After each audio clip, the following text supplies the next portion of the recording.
ପାରଳାଖେମୁଣ୍ଡି ସହରର ଐତିହ୍ୟ ସମ୍ପନ୍ନ ସଦରାମ ବନ୍ଧର ପୁନରୁଦ୍ଧାର ପାଇଁ ଦାବି। ଗଜପତି ଜିଲ୍ଲା ସଦର ମହକୁମା ପାରଳାଖେମୁଣ୍ଡି ଏକ ଐତିହ୍ୟ ସମ୍ପନ୍ନ ସହର ଭାବେ ପରିଚିତ। ଏହି ମାଟିରୁ ଓଡ଼ିଆ ଭାଷାଭାଷୀଙ୍କ ନିମନ୍ତେ ଏକ ସ୍ୱତନ୍ତ୍ର ପ୍ରଦେଶ ଗଠନ କରିବାର ରୂପରେଖା ପାରଳାଖେମୁଣ୍ଡି ରାଜବଂଶୀୟଙ୍କ ଦ୍ୱାରା। ଏହା କାହା ନିକଟରେ ଅଛପା ନାହିଁ, କିନ୍ତୁ ବର୍ତ୍ତମାନ ସମୟରେ ଏହି ମାଟିର ଐତିହ୍ୟ ସାମଗ୍ରୀ ହେଉ କି ଅନ୍ୟ କୌଣସି କୀର୍ତ୍ତି ଗୁଡ଼ିକୁ ଧୀରେ ଧୀରେ ଲୋପ କରିବାର ପାଇଁ ସୁଚିନ୍ତିତ ଯୋଜନା ପ୍ରସ୍ତୁତ ହେଲା ଭଳି ଅନୁମାନ କରାଯାଉଛି। ଏହାର ଜ୍ୱଳନ୍ତ ଉଦାହରଣ ପାରଳାଖେମୁଣ୍ଡି ପୌର ପରିଷଦ ଅନ୍ତର୍ଗତ 3 ନମ୍ବର ୱାର୍ଡରେ ଥିବା ସଦରାମ ବନ୍ଧ ଶୋଚନୀୟ ହୋଇପଡ଼ିଛି। ଏହି ବନ୍ଧର ପାଣି ବର୍ତ୍ତମାନ ଦୁର୍ଗନ୍ଧମୟ ହେବା ସହ ଅସ୍ୱଚ୍ଛକର ପରିବେଶ ସୃଷ୍ଟି କରୁଛି। ଏହି ବନ୍ଧ ଉପରେ ସହରର 7ରୁ 8 ଗୋଟି ୱାର୍ଡର ଜନସାଧାରଣ ନିଜର ଦୈନନ୍ଦିନ କାର୍ଯ୍ୟ ନିର୍ବାହ ନିମନ୍ତେ ନିର୍ଭର କରିଥାନ୍ତି, କିନ୍ତୁ ସରକାରଙ୍କ ଯୋଜନା ଗୁଡ଼ିକ ଦିଶାହୀନ ଭାବେ କରାଯାଉଥିବାର ଏଭଳି ସମସ୍ୟା ଉପୁଜୁଛି। ତତ୍କାଳୀନ ସରକାର ମୋ ପୋଖରୀ ଯୋଜନାରେ ବନ୍ଧର ପୁନରୁଦ୍ଧାର ନିମନ୍ତେ ଲକ୍ଷ ଲକ୍ଷ ଟଙ୍କା ପ୍ରଦାନ କରିଥିଲେ। ସେହି କାର୍ଯ୍ୟ ମହିଳା ସ୍ୱୟଂ ସହାୟକ ଗୋଷ୍ଠୀ ଦ୍ୱାରା କରାଯାଇଥିଲା। ଅଞ୍ଚଳବାସୀଙ୍କ କହିବା ମୁତାବକ ବର୍ଷା ଦିନେ ଏହି ବନ୍ଧର ପୁନରୁଦ୍ଧାର କାର୍ଯ୍ୟ ଆରମ୍ଭ ହୋଇଥିଲା। କିଛି ଦିନ ପରେ ତାହା ଅଧପନ୍ତରିଆ ଭାବେ ଛାଡ଼ି ଦିଆଯାଇଥିଲା, ଯାହା ଫଳରେ କି ବନ୍ଧର ହୁଡ଼ ଦୁର୍ବଳ ହୋଇଯାଇଥିବା ବେଳେ ବନ୍ଧ ମଧ୍ୟରେ ଅନାବନା ଗଛ ହୋଇ ପଙ୍କ ହୋଇଯାଇଛି। ସେଠାରୁ ଦୁର୍ଗନ୍ଧ ବାହାରୁଛି। ବର୍ତ୍ତମାନ ଉକ୍ତ ବନ୍ଧର ପାଣି ବ୍ୟବହାର ଉପଯୋଗୀ ନଥିଲା ଭଳି ଜଣାପଡ଼ୁଛି। ଏହି ବନ୍ଧ ଉପରେ ସହରବାସୀ ନିଜର ବାହାଘର, ବ୍ରତ ଓ ଦଶାହ କାର୍ଯ୍ୟକ୍ରମ ସମେତ ଅନ୍ୟାନ୍ୟ ପର୍ବପର୍ବାଣୀ ନିମନ୍ତେ ନିର୍ଭର କରିଥାନ୍ତି, କିନ୍ତୁ ଗତ କିଛି ଦିନ ହେଲା ବନ୍ଧର ଶୋଚନୀୟ ଅବସ୍ଥା ଯୋଗୁଁ ଜନସାଧାରଣ ନାହିଁ ନଥିବା ଅସୁବିଧାର ସମ୍ମୁଖୀନ ହେଉଛନ୍ତି। ଜନସାଧାରଣ ଅଭିଯୋଗ କରିଛନ୍ତି ଯେ ପୁରୁଣା ବନ୍ଧର ଅବସ୍ଥା ଏହା ତୁଳନାରେ ବହୁତ ଭଲ ଥିଲା।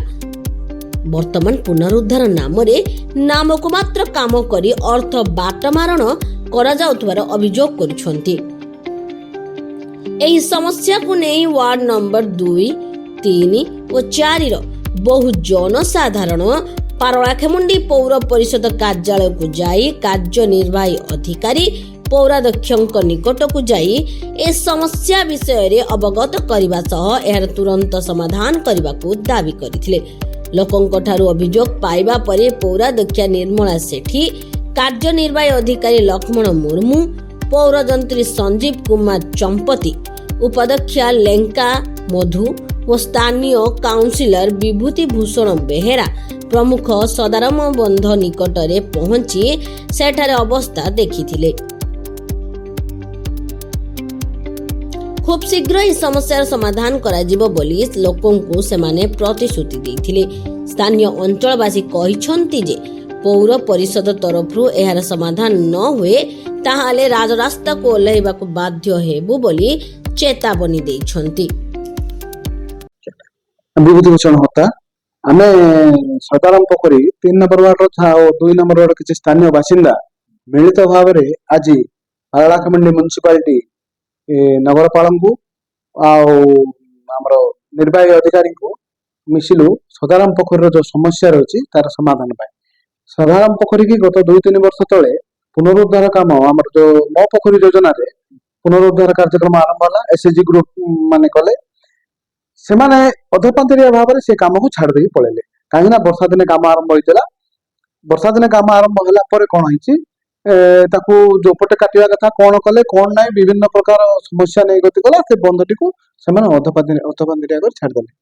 ଯେହେତୁ ପାରଳାଖେମୁଣ୍ଡି ସହରରେ 3-4ଟା ବନ୍ଧ ଆଗରୁ ହିଁ ଅକ୍ଷମ ହୋଇପଡ଼ିଥିଲା, କେବଳ ସଦାରାମ ପୋଖରୀ ହିଁ ଥିଲା ସାଧାରଣ ଜନତାଙ୍କ ପାଇଁ, ପାରଳାଖେମୁଣ୍ଡିର ସମସ୍ତ ଜନତାଙ୍କ ପାଇଁ ବିବାହ, ବ୍ରତ, ଦଶାହ କାର୍ଯ୍ୟକ୍ରମ ପାଇଁ ୟୁଜ ହଉଥିଲା।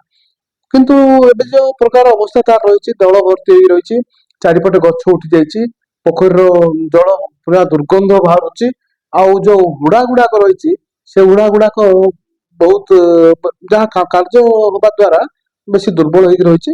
ଆଉ ଲୋକଙ୍କୁ ଯିବା ଆସିବା ପାଇଁ ମଧ୍ୟ ସୁବିଧା କିଛି ନାହିଁ।